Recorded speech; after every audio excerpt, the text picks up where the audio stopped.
At ayun nga, ang daming nagtatanong kung magaling daw ba yung SB19 talaga at kung kumusta daw yung reaction ng mga Taiwanese after ng performance ng SB19.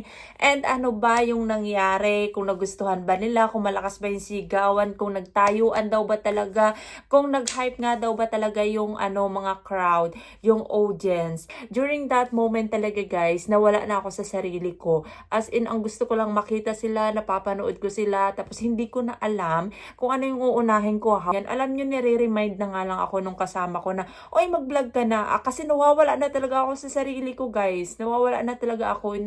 Alam nyo, bago ako pumunta doon sa sobrang excited ko, bago ako pumunta ng event, sa sobrang excited ko, naka-ready ang lahat, camera, power bank. Kasi nga sabi ko, kailangan ng fan cam kasi alam ko may mga mag-aabang dyan, siya ganyan. Tapos sa sobrang excited ko, 3 AM pa lang gising na ako. Pagkatapos noon, alam nyo ba ang nangyari? Naiwan ko pa yung ticket ko, so I have to go back para kunin pa yung ticket. Buti na lang nakaabot tayo sa sound check. So ayun na nga guys, a lot of you are asking, nag-hype ba talaga yung crowd? Nagsitayuan ba talaga? Bakit parang konting tao? Ganyan-ganyan. So first of all guys, ang event venue po ay napakalaki. It's the same capacity ng Philippine Arena daw, sabi. So hindi ko pa naman kasi na-experience na mapanood yung ganong kalaking venue na punong-puno ng tao. Kaya ang masasabi ko, yes, maraming tao kahit na hindi puno. Kasi nga nung first day yata na puno ng tao yung awarding. Tapos kailangan maintindihan ninyo, Korean Music Festival po yun. So bali yung SB19 is mag-isa lamang pong Pilipino na na-invite because obviously, alam naman ng lahat yung dahilan na SB19 is really good and talented group. Kaya naman, yung mga international producer, yung mga ganyang festival is iniimbitahan sila. At talagang hindi naman talaga kayo ipapahiya ng SB19. And yes, very true na nagsitayuan po yung mga crowd nung perform ang SB19, especially dun sa Cream Zone, yung last performance nila. Syempre, ikaw ba naman ang utusan ni Pablo at saka ni Josh? Na akala mo ba 18 yung mga nasa harap nila? May mga 18 dun pero hindi naman marami. Siguro less than 200. Pero kung maririnig ninyo dun sa mga mapapanood din yung video, lakas yung sigaw ng mga audience kasi po nag-cooperate yung ibang manonood doon.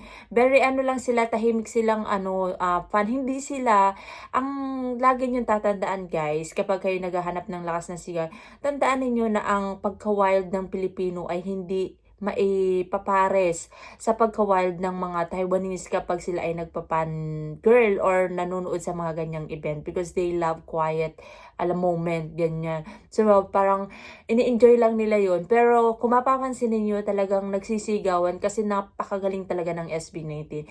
Ang masasabi ko lang guys is hindi ako sure ha, kasi hindi ko masabi ng 100% na lahat ng nag-perform are raw yung boses, yung vocals nila habang nagpe-perform. All I can say is SB19 is raw talaga yung pagka-vocals nila, dun yung pagkanta nila. Tapos imagine mo, hawak-hawak nila yung mic, piniflip nila, nagsasayaw sila habang kumakanta sila. Guys, hindi yun madali at kaya talagang napakarami ang Taiwanese na bumilib sa kanila. Kasi imagine, kumakanta, sumasayaw, yung dance step, sobrang sabay-sabay, sobrang linaw ng pronunciation ng bawat words na binibitawan nila kapag kumakanta sila, and talagang naka-hype talaga nila yung manonood. And alam nyo guys, nakakatuwa nga kasi 'di ba, yung mga kasama ko, hiwa-hiwalay kami ng upuan. Pagkatapos, ang mga katabi namin is mga Taiwanese. So napapalibutan kami ng Taiwanese. Kaya at some point nahihiya kami na magsisigaw doon ng sobra. Pero nung performance na ng SB19, bahala na talaga, magsigaw-sigaw kami doon. Tapos yung katabi ko doon na nakatingin na sa akin kasi sobra talaga makasigaw ang babaeng ito. Akala mo naman 18 years old kung makapag-fangirl. Matanda na ang babaeng ito. My God, matanda na ang panda nyo. So, pero wala akong pakialam. Basta SB19. Ay, nako. Namimiss ko na naman si Obab. Namimiss ko na naman sila. Kailan lang. So, ayun na nga. During sound check pa lang guys, malakas na yung sigawan.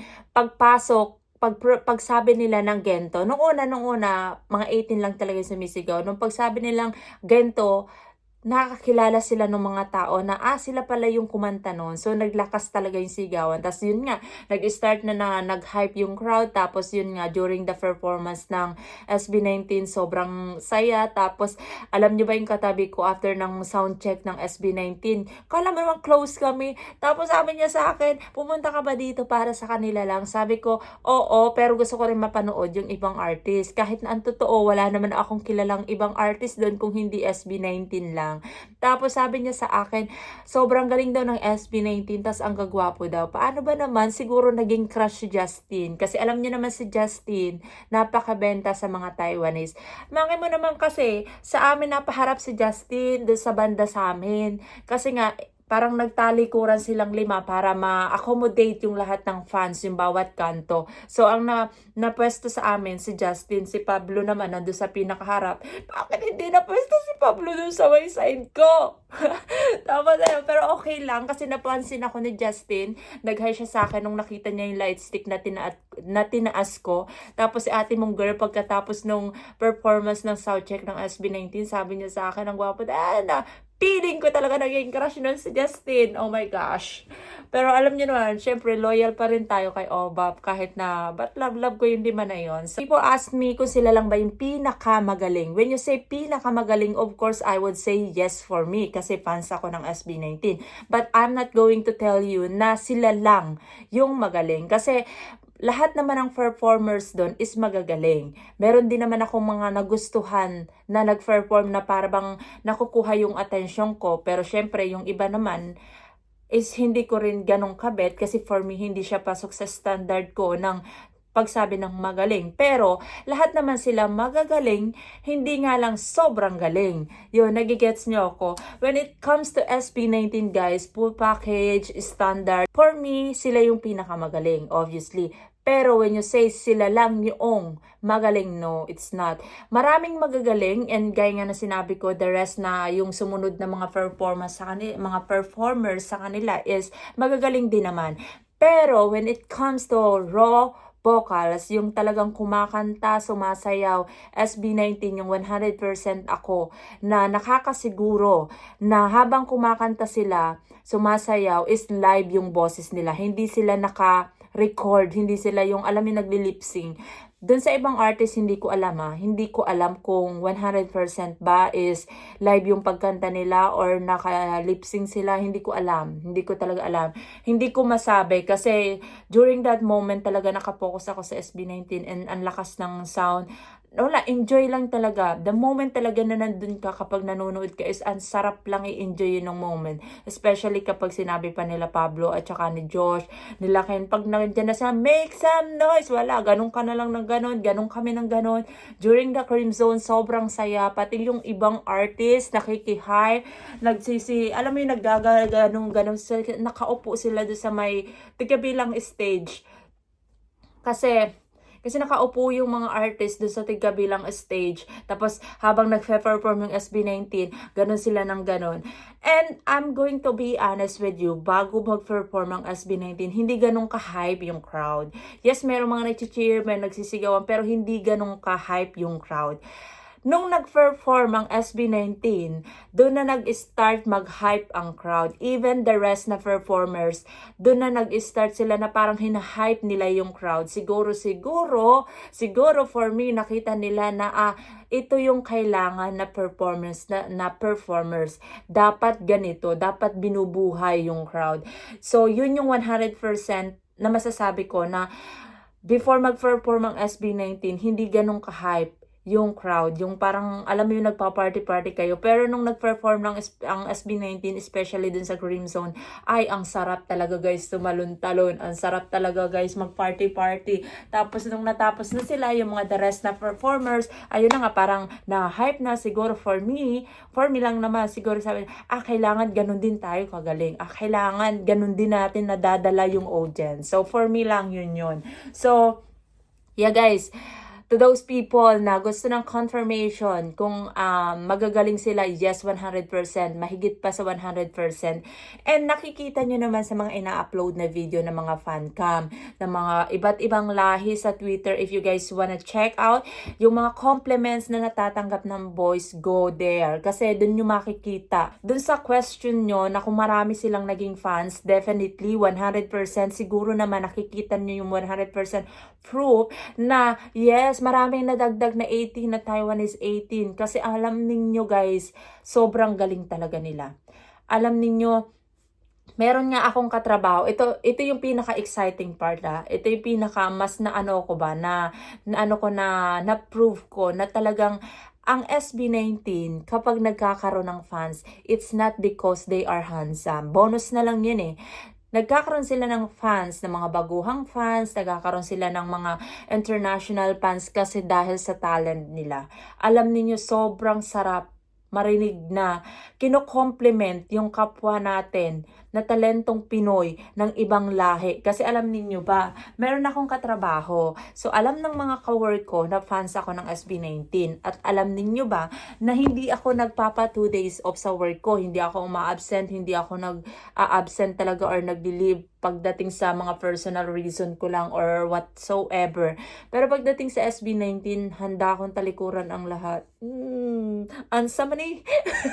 So ayun guys, so handang gumastos ang babaeng ito, handang mag-absent pag andyan ang SB19. So ayun, back to topic tayo. Nung pagbalik ko kinabukasan doon sa work ko after ng concert ng SB19, sabi nung isa kong katrabaho sa akin is, hoy, pumunta na pala dito yung Pablo mo. Sabi ko, alam ko. Tapos ay sabi niya sa akin, yun ba yung dahilan kung bakit nagpa 2 days off ka? Sabi ko, yes. Sabi niya sa akin, alam mo ba yung isang ME natin sa taas, which is, she is referring to, one of our workmate na lalaki, Taiwanese guy, na engineer namin, na nasa 9th floor, ako nasa 4th floor ako.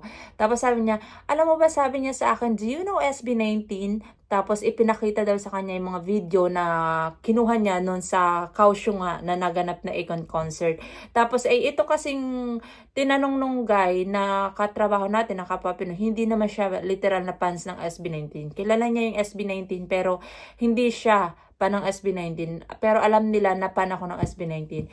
Tapos sabi niya, yes, alam daw niya. Tapos sabi daw nung Taiwanese na guy is alam mo, ang galing-galing nila. Dati hindi ko sila kilala, pero nung napanood ko na sila, sobrang galing pala talaga nila. Akala daw niya is K-pop. Yung pala daw, hindi niya ina-expect na Pilipino. And I was like, when I hear that, like, talaga ba? Akala mo naman sa mga Pilipino, walang talent. My God. Pero alam niyo doon ko na yung goal ng SB19, lalo-lalo na ni Pablo, na they want na yung ibang lahi makilala ang talento ng Pilipino. Kaya alam nyo naman, ang sarap sa pakiramdam na, ay, Pilipino pala tong mga to, na ang gagaling pala nito, na kaya pala ng mga Pilipino. So ayun nga, akala daw niya K-pop. Tapos dati daw hindi siya fan ng SB19. Ngayon daw fans na daw siya ng SB19. At alam nyo, na-mention niya pa na meron daw show doon na international show nga yung SB19. Na-mention niya pa yung binanggit ni Ja nung concert na, di ba nga nagsabi si Ja na meron pa silang 2 stop ng world tour. Yun na-mention niya yun. Tapos sabi pa daw nung guy nga dun sa katrabaho namin is, alam mo, ang daming Taiwanese na hindi kilala ang SB19. Pero nung napanood yung SB19, ang dami nang may gusto sa SB19. Talagang solid yung performance nila.